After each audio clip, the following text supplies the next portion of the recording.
اعوذ باللہ من الشیطان الرجیم بسم اللہ الرحمن الرحیم۔ اب یہ سخت آیت اور آ گئی،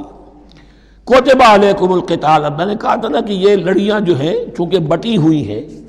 تو ایک لال اور ایک پیلی اور ایک ہری اور ایک نیلی، تو یہ نظر آتی ہے ایک طرف سے کہ کٹے ہوئے ہیں رنگ،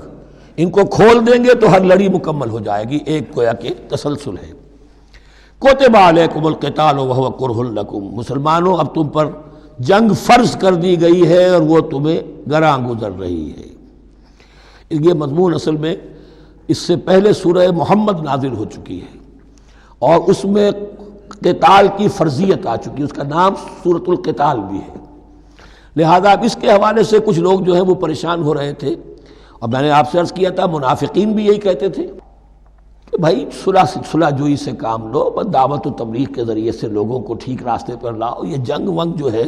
لڑائی بھڑائی اس میں تو بہت خرابی ہے، یہ کوئی اچھا کام تو نہیں ہے۔ اب یہاں یہ ہے کہ فرض کیا جا رہا ہے اللہ کی راہ میں جنگ کرنا، تو اس حوالے سے کہا جا رہا ہے، تو اس میں جہاں منافقین کہتے تھے جن مسلمانوں کا ایمان قدرے کمزور تھا وہ منافق تو نہیں تھے، لیکن یہ کہ ایمان اتنا پختہ نہیں تھا، ابھی تازہ ایمان لائے تھے، مدینے کے اندر ابھی وہ ایمان لائے ہیں، ان کی تربیت کے مراحل ابھی گزرے ہی نہیں ہیں، تو ان میں سے بھی بعض لوگوں کے دلوں میں اب انقباض پیدا ہو رہا تھا۔ کتب علیکم القتال وہو کرہ لکم، تم پر اب دیکھیے کتبہ کا لفظ آ گیا ہے، کتب علیکم الصیام، کتب علیکم القصاص فی القتلى، کتب علیکم اذا حضر احدکم الموت ان ترک خیرا الوصیہ، وصیت کا حکم آیا کتبہ، روزے کا حکم آیا کتبہ، اسی طریقے سے فرضیت قتال ہے۔ کتب علیکم القتال وہو کرہ لکم، وہ تمہیں بری لگ رہی ہے، وعسیٰ ان تکرہوا شیئا، اور ہو سکتا ہے کہ تم کسی شے کو ناپسند کرو، وہو خیر لکم، ذرا حالے کہ اسی میں تمہارے لیے خیر ہو، وعسیٰ ان تحبوا شیئا وہو شر لکم، اور ہو سکتا ہے کہ تم کسی چیز کو پسند کرو ذرا حالے کہ وہ تمہارے لیے شر ہو،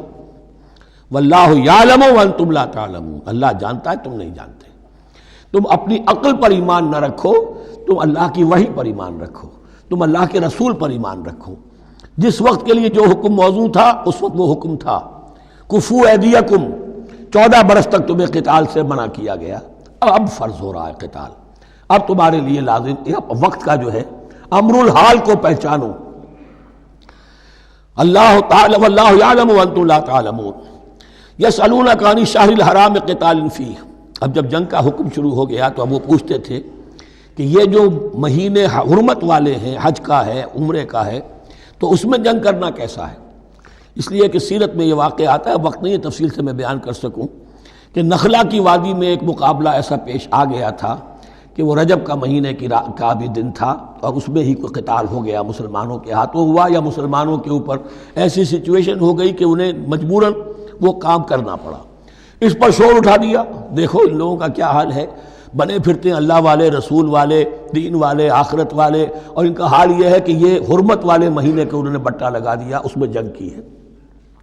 یہ اصل میں ان حضرات کی طرف سے گویا کہ اللہ تعالیٰ اپنے ان مومن بندوں کی طرف سے خود صفائی پیش کر رہے ہیں۔ یسألونک عن الشہر الحرام قتال فیہ، یہ پوچھتے ہیں آپ سے حرمت والے مہینوں میں قتال کا حکم، قل قتال فیہ کبیر، کہہ دیجئے ہاں حرمت والے مہینے میں جنگ کرنا بہت بڑی بات ہے، یعنی بہت بڑا گناہ ہے، لیکن وَصَدٌّ عَن سَبِيلِ اللَّهِ وَكُفْرٌ بِهِ وَالْمَسْجِدِ الْحَرَامِ وَإِخْرَاجُ أَهْلِهِ مِنْهُ أَكْبَرُ عِندَ اللَّهِ، یہ بھی تو دیکھو کہ جن لوگوں نے وہ جرم کیے ہیں کہ جنہوں نے اللہ کے راستے سے روک دیا، اللہ کا کفر کیا، مسجد حرام کے راستے روک دیے مسلمانوں کے لیے، اب یہ نہیں جا سکتے، بیت اللہ میں عبادت نہیں کر سکتے، اخراج اہلہ منہ، اس میں سے لوگوں کو نکلنے پر مجبور کر دیا مکے کے مسلمانوں کو، اکبر عند اللہ، گناہ تو وہ بھی ہے لیکن یہ کہیں بڑا گناہ ہے اللہ کے نزدیک۔ تو سینس آف پروپورشن ہونا چاہیے کہ کس چیز کے مقابلے میں کس شے کی برائی ہے۔ والفتنۃ اکبر من القتل، یہ پہلے بھی آ چکا ہے، والفتنۃ اشد من القتل، اب آیا والفتنۃ اکبر من القتل۔ فتنہ ہر وہ کیفیت ہے جس میں صاحب ایمان کے لیے ایمان پر قائم رہنا اور اسلام پر عمل کرنا مشکل ہو جائے۔ آج کا پورا معاشرہ فتنہ ہے، اسلام پر عمل کرنا مشکل ہے، بدماشی کے راستے کھلے ہوئے ہیں، حرام خوری کے راستے کھلے ہوئے ہیں، حلال عقل حلال دانتوں پسینہ آئے تو شاید نصیب ہو۔ شادی کے نکاح کے راستے بند کیے ہوئے ہیں، یہ شرطیں ہیں اور یہ شرطیں ہیں اور یہ شرطیں ہیں اور یہ ہے اور یہ چیزیں لازمی ہیں، اور زنا کے راستے کھلے جائیے۔ جس معاشرے کے اندر جب غلبہ باطل کا ہوگا حق پر چلنا ممکن نہیں رہے گا، وہ جو باطل کا غلبہ ہے وہ سب سے بڑا فتنہ ہے۔ والفتنۃ اکبر من القتل، فتنہ جو ہے بہت بڑی شے ہے قتل کے مقابلے میں۔ ولا یزالون یقاتلونکم حتی یردوکم عن دینکم ان استطاعوا، اور سن لو یہ لوگ تم سے جنگ کرتے رہیں گے یہاں تک کہ لوٹا دیں تمہیں اپنے دین سے، اگر وہ کر سکتے ہوں۔ وہ تو تلے ہوئے ہیں اس پر کہ تمہیں لوٹا کر لے جائیں گے اپنے دین سے۔ یہاں اشارہ ہو رہا ہے مشرکین مکہ کی طرف، کیونکہ اب یہ تمہید چل رہی ہے سورہ بقرہ کے اندر غزوہ بدر کے لیے۔ اب اس کے بعد غزوہ بدر ہونے والا ہے، اس کے لیے ذہنی تیاری۔ وَلَا يَزَالُونَ يُقَاتِلُونَكُمْ حَتَّى يَرُدُّوكُمْ عَنْ دِينِكُمْ إِنِ اسْتَطَاعُوا، وہ تو اپنی سے کوشش کرتے رہیں گے کہ تمہیں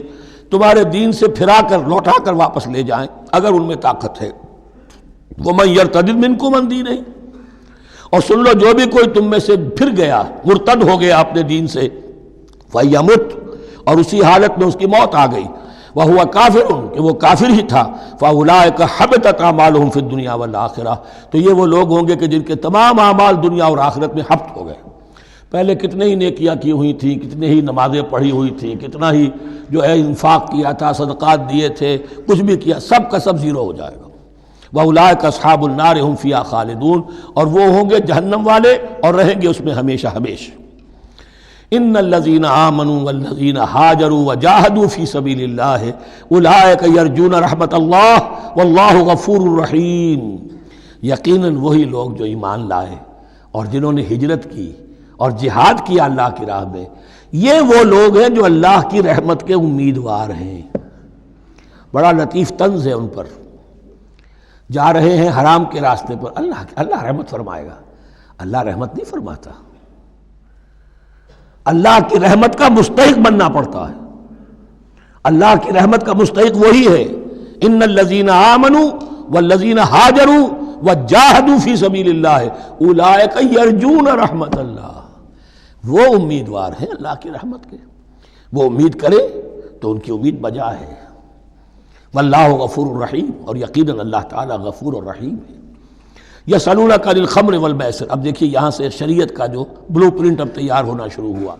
کچھ احکام پہلے آ چکے اور کچھ احکام اب آ رہے ہیں، تو بیچ بیچ میں یہ لڑیاں جو ہیں کٹی ہوئی ہیں۔ یہ آپ سے پوچھ رہے ہیں نبی صلی اللہ علیہ وسلم شراب اور جوئے کے بارے میں، قل فیہما اسم کبیر، اے نبی ان سے کہہ دیجئے کہ ان دونوں کے اندر بہت بڑے گناہ کی پہلو ہے، ومنافع للناس، اور لوگوں کے لیے کوئی منفعتیں بھی ہیں، وَإِسْمُهُمَا أَكْبَرُ مِن نَّفْعِهِمَا، اور ان کا جو گناہ کا پہلو ہے وہ نفع کے پہلو سے بڑا ہے، بس یعنی اشارہ کر دیا کہ چھوڑ دو اس کو، اب تمہاری عقل سلیم کے حوالے معاملہ ہے، حقیقت تم پر کھول دی گئی، یہ ابتدائی حکم ہے لیکن حکم کے پیرائے میں نہیں، بس یہ ہے کہ کچھ فائدے بھی ہیں، وہ تو ہے میں سے غرض نشات ہے کچھ روسیہ کو، ایک گونا بے خودی مجھے دن رات چاہیے، اور میں کدے کی راہ سے ہو کر گزر گیا ورنہ سفر حیات کا بے حد طویل تھا۔ یہ حکمت سمجھ لیجئے کہ جوئے میں اور میسر میں کیا چیز مشترک ہے کہ دونوں کو جمع کیا گیا۔ شراب میں بھی انسان حقائق سے اپنے آپ کو منقطع کرتا ہے اور محنت سے جی چراتا ہے، He doesn't want to see the facts، مواجہہ کرنے کو تیار نہیں، فیس کرنے کو تیار نہیں ہے bitter facts آف لائف کو، تو میں ایک گونا بے خودی مجھے دن رات چاہیے۔ اور جوا بھی محنت کی نفی ہے، چانس، داؤ لگاؤ، ایک ہے محنت سے ایک آدمی کما رہا ہے، مشقت کر رہا ہے، کھوکھا ہے یا کوئی چھابڑی لے کے جا رہا ہے یا کچھ اور کام ریڑھی چلا رہا ہے، وہ اپنی کوئی کمائی کر رہا ہے، اور ایک یہ داؤ لگاؤ، داؤ سے کمانا، چانس پر کمانا، یہ بھی محنت کی نفی ہے۔ تو یہ دونوں کے اندر اصل میں علت ایک ہی ہے۔ صدق اللہ العظیم۔